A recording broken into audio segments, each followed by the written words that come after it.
नमस्कार दोस्तों। आज हम आपके लिए लेकर आए हैं एक ऐसी घटना जिसे सुनकर आप भी हैरान हो जाओगे। आज की कहानी है एक अमीर आदमी की चमचमाती फॉर्च्यूनर कार और उसी कार के सामने चौराहे पर भीख मांगती उसकी तलाकशुदा पत्नी की, जो जयपुर की असली घटना है। सुबह का समय था। जयपुर के गणेश चौराहे पर हर रोज की तरह जाम लगा हुआ था और उसी जाम में फंसी थी एक चमचमाती सफेद BMW कार में बैठे थे सुशांत शर्मा, एक नामी बिजनेसमैन जो अपने ड्राइवर के साथ एक जरूरी मीटिंग के लिए मुंबई जा रहे थे। जैसे ही उनकी कार चौराहे पर पहुंचती है, सुशांत अपने ड्राइवर से कहते हैं, भाई साहब थोड़ा रुक जाओ, देखो जाम कितना लंबा है। ड्राइवर उनकी बात मानकर कार को चौराहे पर ही रोक देता है। सुशांत की नजर आसपास खड़ी कुछ महिलाओं पर पड़ती है। यह महिलाएं पुराने मैले कुचैले कपड़ों में थीं। उनके चेहरों पर थकान और मजबूरी साफ झलक रही थी। उनके पास छोटे छोटे बच्चे भी थे जो गंदे कपड़ों में इधर उधर घूम रहे थे। उन्हें देखकर सुशांत को लगता है कि यह भिखारी हैं और उन्हें इस हालत में देख उनका दिल पसीज जाता है, क्योंकि वे हमेशा से दयालु स्वभाव के थे। चाहे कितने भी व्यस्त हों, जरूरतमंदों की मदद करना उनकी आदत थी। वे अपने ड्राइवर से कहते हैं, शीशा नीचे करो। जैसे ही शीशा नीचे होता है, सुशांत अपनी जेब से पर्स निकालते हैं और उसमें से कुछ नोट निकालकर उन महिलाओं को बुलाकर प्रत्येक को RSO 500 देते हैं और मुस्कुराकर कहते हैं, इसे रखो, तुम्हारे कुछ काम आएगा। अपने बच्चों के लिए कुछ खाना ले लेना। महिलाएं पैसे लेकर उन्हें दुआएं देती हैं और धीरे धीरे वहां से चली जाती हैं। जाम धीरे धीरे खुलने लगता है और ड्राइवर कार को आगे बढ़ाने ही वाला होता है कि तभी सुशांत की नजर एक महिला पर पड़ती है, जो उनकी कार की खिड़की के पास खड़ी होकर बार बार खटखटा रही थी और कह रही थी, साहब आपने तो मुझे कुछ दिया ही नहीं। सुशांत उसकी आवाज सुनकर चौंक जाते हैं और उनकी आंखें उस महिला के चेहरे पर टिक जाती हैं। चेहरा थकान और गंदगी से भरा था, लेकिन फिर भी कुछ जाना पहचाना सा लग रहा था। वे तुरंत शीशा नीचे करते हैं और उस महिला से कहते हैं, अरे तुम मल्लिका हो ना। वह महिला सुशांत को देखकर रुक जाती है। उसकी आंखें नम हो जाती हैं और वह धीमी आवाज में कहती है, हाँ मैं मल्लिका हूं, लेकिन सुशांत तुम यहां। सुशांत का दिल धक से रह जाता है।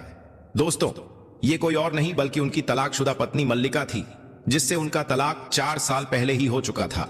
सुशांत हैरान परेशान होकर पूछते हैं, मल्लिका तुम इस हालत में? तुम तो एक अच्छे घराने की लड़की थी और कोर्ट में तलाक के समय तुमने मुझसे RS 50 लाख भी लिए थे। फिर भी तुम सड़क पर भीख मांग रही हो, दर दर की ठोकरें खा रही हो। क्यों मल्लिका? तुम तो आराम से जीवन भर बैठकर खा सकती थी, फिर यह हालत क्यों? यह सब सुनकर मल्लिका की आंखों से आंसू छलकने लगते हैं और वह कहती है, सुशांत मुझे थोड़ा समय दो, मैं तुम्हें सब कुछ बताऊंगी।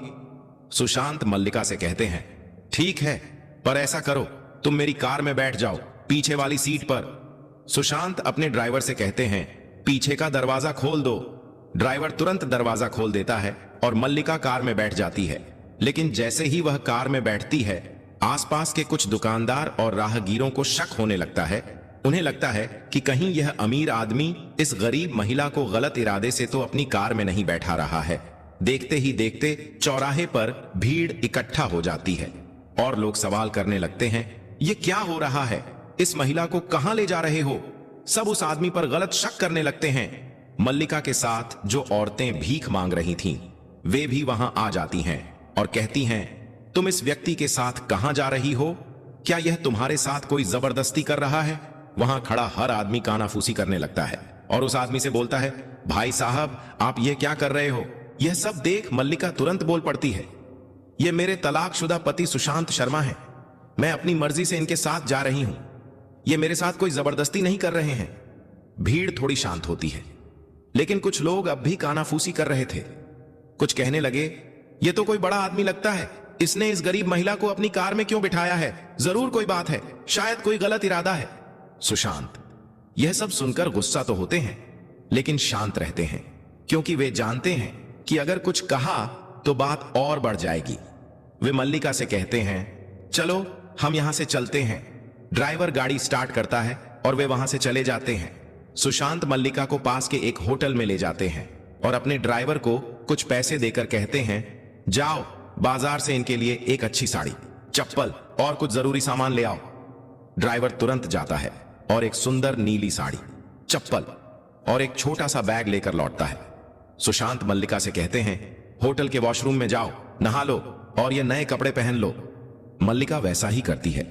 जब वह नए कपड़ों में बाहर आती है तो सुशांत उसे देखकर हैरान रह जाते हैं।